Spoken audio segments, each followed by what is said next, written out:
Bom, tem algumas pessoas me perguntando nesses últimos tempos sobre a nova atualização que vai acontecer na rede do Ethereum, que tá para acontecer aí nas próximas semanas ou nos próximos meses, onde a rede do Ethereum vai sair de Proof of Work, ou seja, de utilizar energia computacional para fazer validação das transações que acontecem nessa blockchain, para começar a utilizar o método de Proof of Stake, que é supostamente um método um pouco mais eficiente do que o Proof of Work, no sentido de gasto de energia e ser mais rápido a validação das transações. E tem saído várias matérias aí nos jornais de economia, como por exemplo essa matéria aqui do InfoMoney, de abril de 2022, sobre o Ethereum 2.0, o que realmente muda na próxima grande atualização da rede. Ou essa matéria aqui da Exame, mais recente do dia 6 de agosto, que trata sobre a fusão da Ethereum, dizendo que ela pode criar um negócio blue chip e impactar o mercado cripto. Então eu vou comentar brevemente o que eu acho sobre isso, qual é a minha opinião sobre isso que vai acontecer, se vale a pena investir em Ethereum antes disso acontecer, e qual é a minha opinião geral sobre esse assunto. Então vamos falar um pouco sobre isso nesse vídeo.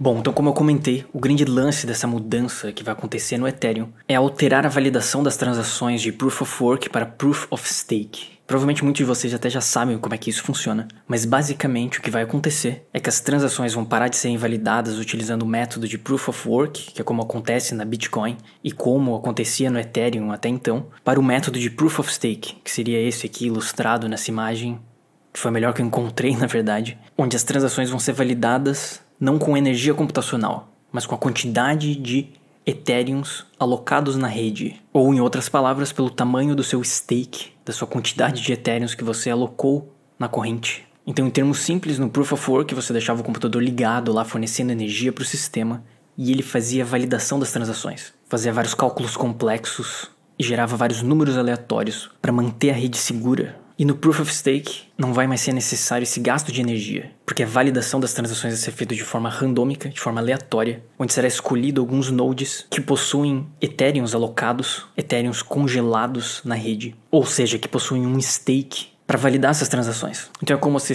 nodes aleatoriamente fossem escolhidos na corrente para fazer a validação das transações. E quanto mais stake você tem, quanto mais Ethereum você deixou congelado na rede para fazer isso, maior a probabilidade de você ser escolhido, do seu node ser escolhido para fazer essa validação. E se você tentar zoar o negócio, validar transações que não deveriam ser validadas, e os outros nodes da corrente descobrirem isso, você corre o risco de perder os Ethereums que você alocou para fazer isso. Então essa seria a sua punição. E a grande vantagem desse sistema é que não existe gasto de energia, ou o gasto de energia é muito menor. Porque afinal os nodes que vão validar as transações são escolhidos por um algoritmo. O que está em jogo é a quantidade de Ethereums que eles têm alocado na corrente. Então se eles forem maliciosos, eles vão perder esses Ethereums. Então a validação acaba sendo mais rápido, com menos gasto de energia e tudo mais. Só que tem um detalhe muito importante, que esse método ele é muito parecido com algo muito comum na nossa sociedade e que a gente conhece muito bem, que são os bancos.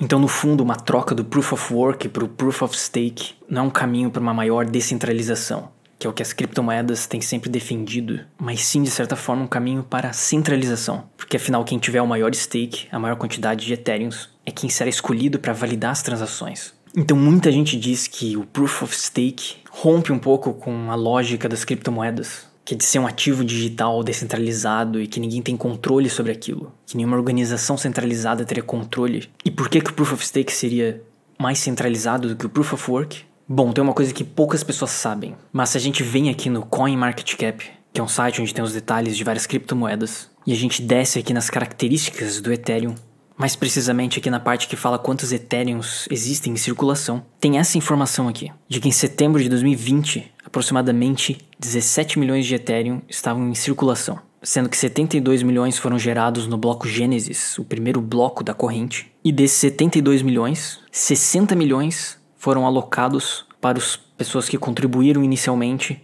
lá em 2014, no crowd sale que rolou do início do projeto. E se a gente fizer um cálculo básico aqui, de pegar 60 milhões dividido por 72, a gente chega em 83%. Ou seja, eles foram gerados lá no início da corrente e foram fornecidos para as primeiras pessoas que participaram do projeto. Muito provavelmente para os desenvolvedores e as pessoas que estavam ali desde o início. E se a gente volta aqui nessa matéria do InfoMoney, por exemplo, tem essa frase aqui que explica muito bem o problema disso. Abre aspas, os validadores não vão mais precisar fritar o seu computador para fazer uma prova de trabalho.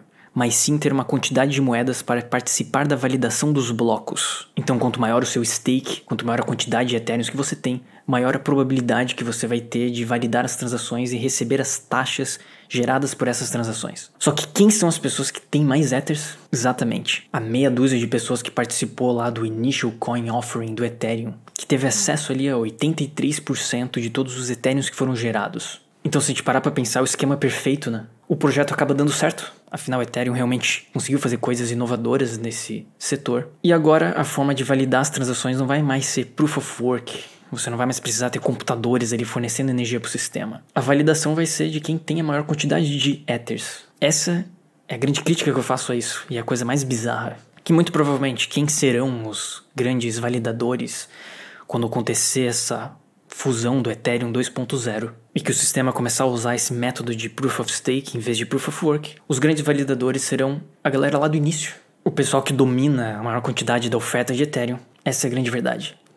Tá, mas mesmo assim, será que não vale a pena colocar um pouco de dinheiro nisso? Será que por causa dessa mudança o Ethereum não vai valorizar por causa disso? Já que isso vai trazer mais eficiência, vai ter menos gasto de energia e a rede vai ficar mais rápida. Será que não vale a pena comprar um pouco de Ethereum antes dessa fusão acontecer? Que tá programada aí para as próximas semanas ou próximos meses? Bom, isso aqui não é nenhuma recomendação de investimento, mas muito provavelmente o Ether vai ter um aumento de preço. Na verdade, um aumento que já está acontecendo atualmente. Então sim, provavelmente daria para especular com esse ativo nas próximas semanas aí. E até porque muito provavelmente quando acontecer de fato esse update, vai acontecer um fork na corrente do Ethereum. Então quem tinha Ethereum antes de acontecer esse update provavelmente vai ter 2 Ethereums. Vai ter Ethereums na corrente nova do Proof of Stake e vai ter Ethereums na corrente antiga do Proof of Work. Que muito provavelmente no decorrer do tempo, os Ethereums da corrente antiga vão se desvalorizar e os Ethereums da corrente nova vão se valorizar. Que foi mais ou menos o que aconteceu com o Bitcoin lá em 2017, quando ocorreu o fork na corrente e houve a criação do Bitcoin e do Bitcoin Cash. Então muito provavelmente isso vai acontecer de novo na rede do Ethereum.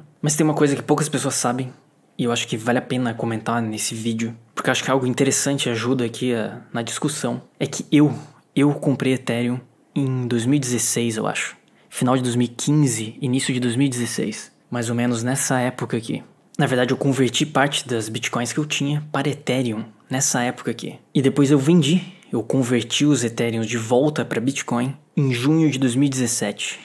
Mais ou menos nessa época. Então, no fundo, eu só aproveitei essa pequena valorização que teve no Ethereum de 2016 até 2017. Então, muita gente pode chegar e falar assim: Pedro, tu é um cara completamente maluco, porque se você tivesse segurado esses Ethereums no decorrer do tempo, olha só quanto que subiu de valor. De 2017 para esse pico aqui, quando eu vendi, o Ethereum se valorizou absurdamente. Só que tem um detalhe bem importante. Esse gráfico aqui é em dólares. Então, de fato, em dólares, o Ethereum se valorizou no decorrer do tempo. Mas se a gente coloca em relação a Bitcoin, a história é um pouco diferente. Na verdade, em Bitcoin, o valor mais alto que o Ethereum chegou, na cotação Bitcoin versus Ethereum, foi exatamente em junho de 2017, nessa época aqui. Então, no fundo, a coisa mais irônica é que eu vendi meus Ethereums muito próximo do topo histórico em relação à cotação com Bitcoin. E de lá pra cá, o preço nunca voltou para aquele valor. O valor mais alto foi mais ou menos 0,15 Bitcoins por um Ethereum.